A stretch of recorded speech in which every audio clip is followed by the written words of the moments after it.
प्रिय छात्रों, आज बीए तृतीय वर्ष में भूगोल प्रायोगिक विषय में अपना टॉपिक है प्रोजेक्शन या प्रक्षेप।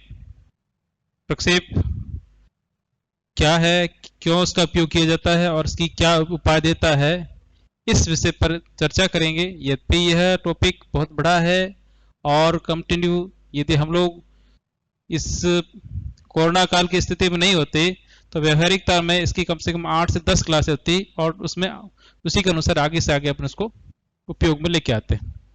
परंतु क्योंकि टॉपिक्स है तो इस टॉपिक में शॉर्ट एंड स्वीट करने की कोशिश की गई है।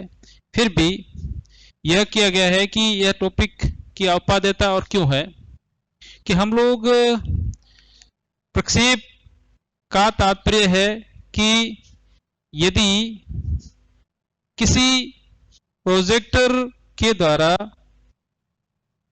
किसी फिल्म का किस पर्दे पर पड़ते हैं तो उसका किस प्रकार का रूप आता है, वो प्रक्षेपण होता है और इसी प्रक्षेपण को हिंदी में प्रक्षेप कहा गया।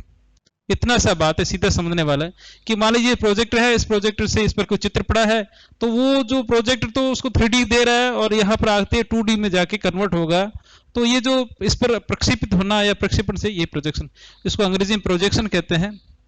और प्रोजेक्शन का जो रोल है वो रोल मुख्य रूप से ग्लोब के संदर्भ या पृथ्वी के संदर्भ में किया गया है। तो अब बात आती है कि पृथ्वी के संदर्भ में कैसे किया जाता है। तो पृथ्वी का जो सबसे छोटा रूप है वो है, पृथ्वी का जो मॉडल है उस मॉडल को हमने ग्लोब के रूप में जानते हैं और ये ग्लोब आप लोग देख रहे हैं। ये जो ग्लोब है, इस ग्लोब के पर पृथ्वी, संपूर्ण पृथ्वी के स्थलीय और जलीय भागों को आपको इस पर दर्शाया गया है। जो लोग आप लोग इसमें कलर शेप देख रहे हैं, ब्लू या रेड कलर है, ग्रीन कलर है, ये टोटल ही आपको दिख रहा है ये लैंड है या स्थलीय भाग है। और जो ग्रीन वाला पार्ट है वो एक प्रकार का संपूर्ण पृथ्वी का जलीय भाग है। अब ये तो कि एक प्रकार का मॉडल है जिसे अपन एक सीधे से देख सकते हैं, परंतु यदि आपसे कहा कि आप पृथ्वी को देखो तो आप पृथ्वी क्या, आप लगभग 1 किलोमीटर से ज्यादा जमीन के एरिया को देख नहीं सकते हैं। तो यही प्रॉब्लम होने की वजह से हम लोगों ने इस ग्लोब का निर्माण किया है, पृथ्वी के इस ग्लोब का, ताकि हमें यदि पृथ्वी का अध्ययन करना है तो हम लोग इसको आसानी से इसके एक एक भाग को देख सकते हैं कि अमेरिका कहाँ है, इंडिया कहाँ है, एशिया कहाँ है, या कौन सा भाग किस भाग पर चित्र बना है, कहाँ पर है। तो अब आप देख लीजिए कि आपने ग्लोब का रूप किस प्रकार का है। ये गोल है, इसकी एक फिक्स परिधि है और इस परिधि के ऊपर यह टिका हुआ है, ये आप लोग इसका देख रहे हैं। अब इस ग्लोब को मैं कहूं कि इसको फाड़ना है और फाड़ कर आपको इस बोर्ड पर चिपकाना है, क्या होगा? जैसे इसको मैं टुकड़े करूंगा और टुकड़े करने के बाद इसके ऊपर चिपकाऊंगा तो कुछ भाग तो दाएं चला जाएगा, कुछ बाएं चला जाएगा, कुछ बीच में चला जाएगा, इस प्रकार इसका रूप चल जाएगा। ये जैसी कंडीशन अब इस डिजाइन की, मान लीजिए ये इंडिया का मैप है, इंडिया की डिजाइन इस प्रकार की है, तब इस डिजाइन का जो रूप है या इंडिया का जो आकार है या आकृति है, जैसी आकृति इस ग्लोब में है वैसी की वैसी आकृति यदि इस आपके बोर्ड पर आए तब तो उपयुक्त माना जाएगा।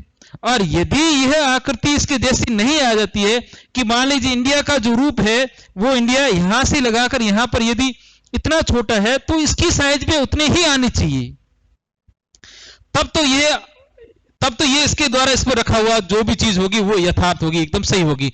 बट यदि वो चीज नहीं आती है तब क्या किया जाए, कैसा किया जाए ताकि जैसी स्थिति है वैसी की वैसी स्थिति इस ग्लोब पर, जैसी की जैसी स्थिति है, जैसा आकार है जमीन का वैसा का वैसा आकार इस पे आ जाए। इसके लिए क्या करते हैं, तो पुराने समय में अलग अलग लोगों ने अलग अलग टेक्निक्स का यूज, यद्यपि इस प्रोजेक्शन की जो पद्धति का है वो आरंभ तो यूनानी काल में हो जाता है और यूनानी काल में आपके एनेक्सिमेंडर है, थेल्स है, या कई सारे टालमी है वगैरह कई विद्वानों ने।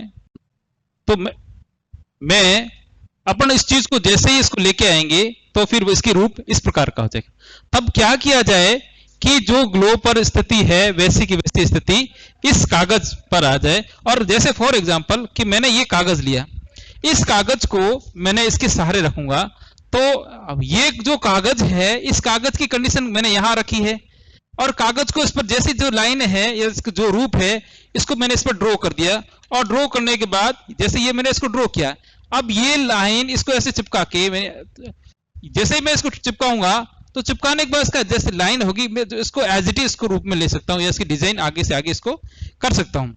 तो ध्यान रखिए कि यदि मैं इसको कागज को यहां रखता हूं, तो इसकी जो जो भी इस पर जो अक्षांश या देशांतर बनी हुई है, वो लाइनें इसके ऊपर बना सकता हूं। तो वास्तव में प्रोजेक्शन क्या है? प्रोजेक्शन एक प्रकार का कि अक्षांश और देशांतर रेखाएं जो कि हमने किस पर बनाई है, ग्लोब पर बनाई है, एक प्रकार की इमेजिनरी रेखाएं हैं, जिसका रोल क्या है कि किसी भी स्थान की स्थानिक स्थिति का ज्ञान हो सके, कौन सा स्थान कहां पर है, उसकी एग्जैक्ट लोकेशन स्थापित हो सके, कहां पर उसकी स्थिति है, उसको ज्ञान कर सके। तो इसके लिए हमने इस पृथ्वी के एक लघु रूप का निर्माण किया है, और इस लघु रूप को हमने ग्लोब कहा है, और इस ग्लोब को अलग अलग टुकड़ों में, अलग अलग रेखाओं में विभाजित किया गया है। कुछ रेखाएं जो इसके इस प्रकार से, मतलब ये इसको कंटिन्यू गोल के रूप में इस प्रकार से है, इसको बनाई गई है। तो ये जो गोले के रूप में इस प्रकार से जो पड़ी हुई रेखाएं हैं, उसे तो कहा गया है अक्षांश रेखाएं। और ठीक इसी प्रकार से पृथ्वी को इस प्रकार से भी डिवाइड कर रखा है, ऊपर से नीचे, यानी कि उत्तरी ध्रुव से दक्षिणी ध्रुव सर, और इस प्रकार से भी रेखाओं को डिवाइड, इसे कहा गया है देशांतर रेखाएं। ध्यान रखिए, ये जो मैं अक्षांश और देशांतर रेखाएं जो मैं आपको बता रहा हूं, ये रेखाएं केवल ग्लोब पर बनी हुई है, या पर मानचित्र पर बनी हुई है। ये केवल अध्ययन की सरलता के उद्देश्य से उनको बनाया गया है, और इसी का यह पर्पज है, ताकि कौन सा स्थान उसकी लोकेशन विश्व में कहां पर है, वो किसके संदर्भ में, किस स्थान पर उसकी अंशीय मान है उसका। अब बात आती है कि ये जो प्रोजेक्शन है, या इस पर जो लाइनें हैं, वो लाइनें इस पर लाने के लिए यथार्थ का जो इसका जो यथार्थिक रूप इस पर आ जाए, यही जो रूप है, यही प्रक्षेप कहलाता है। अब इस प्रक्षेप को हम लोग बाद में क्या करेंगे कि इसका अलग अलग हम लोग संदर्भ भी करेंगे, इसका अलग विभाजन भी करेंगे। अब इस प्रक्षेप का विभाजन करने से पहले मैं आपके सामने अक्षांश और देशांतर रेखाओं की स्थिति के बारे में भी बता सकूं। अक्षांश रेखाएं क्या होती है और देशांतर रेखाएं क्या होती है। अक्षांश रेखाएं से तात्पर्य कि ऐसी काल्पनिक रेखाएं जो पृथ्वी या ग्लोब पर समान अक्षांश बिंदुओं को जोड़ने वाली रेखाएं होती है, जिसको हम लोग आराम से इसको विभाजित कर सकते हैं। और ये जो अक्षांश रेखाएं हैं, इनका विभाजन भी कोणीय स्थिति के अनुसार होता है। फॉर एग्जांपल कि मैं यदि इस ग्लोब के ये जो भाग है, इस ग्लोब को यदि मैं काटता हूं, और इसके ये ऊपर वाली भाग और नीचे वाले भाग दोनों केंद्रीय बिंदु काटता हूं, तो इसका एक प्रकार का एक रेडियस आएगा, आपको त्रिज्या मिलेगी। और त्रिज्या बनने के बाद यहां से इस भाग का ठेठ तक 20, तो इसकी त्रिज्या कितनी है, इस त्रिज्या को एक केंद्रीय यामोत्र मानते हुए, और इससे इसका कितने डिग्री का कोण बनता है। मान लीजिए फॉर एग्जांपल कि ये पॉइंट है, ये वाला एक पॉइंट है। अब इसकी अक्षांश क्या है, इसकी अक्षांश ये जो आपके भूमध्य रेखा है, और ये आपका केंद्रीय देशांतर रेखा, इससे और इससे इसका कितने डिग्री का एंगल बनता है, वो इसका अक्षांश हो जाएगी। अब इस समान अक्षांश बिंदुओं को जोड़ने वाली जो एक लाइन कहलाएगी, वो अक्षांश रेखा के। ध्यान रखिए, अक्षांश और अक्षांश वृत्त में फर्क है। अक्षांश वृत्त तो क्या होगा कि समान अक्षांश बिंदुओं को जोड़ने वाले बिंदु, और अक्षांश से तात्पर्य पर्टिकुलर पॉइंट जिसकी उसकी कोणीय दूरी क्या है, ये एक प्रकार का स्थिति हो जाएगी। ठीक इसी प्रकार देशांतर का भी यही स्थिति है कि अक्षांश बिंदु या अक्षांश रेखा और केंद्रीय देशांतर रेखा के समानांतर उस बिंदु की या उस स्थल की क्या स्थिति रहती है, वो उस स्थान के केंद्र, वो उस स्थान की यामोत्र या केंद्रीय आपके देशांतर रेखा। ध्यान रखिए, अक्षांश रेखाएं का जो रोल होता है वो भी महत्वपूर्ण होता है, और देशांतर रेखाओं का भी रोल महत्वपूर्ण होता है। थोड़ी सी मैं पहले, जैसे मैंने आपको पहले ही बता दिया था कि अक्षांश रेखाओं की स्थिति कि अक्षांश, ये मान लीजिए ये ग्लोब है, इस ग्लोब कि ये इसका आर त्रिज्या है और त्रिज्या से ये जो भी मान लीजिए ये 20 डिग्री है एंगल बनता है, तो ये आपकी उस स्थान की क्या होगी 20 डिग्री अक्षांश हो जाएगी।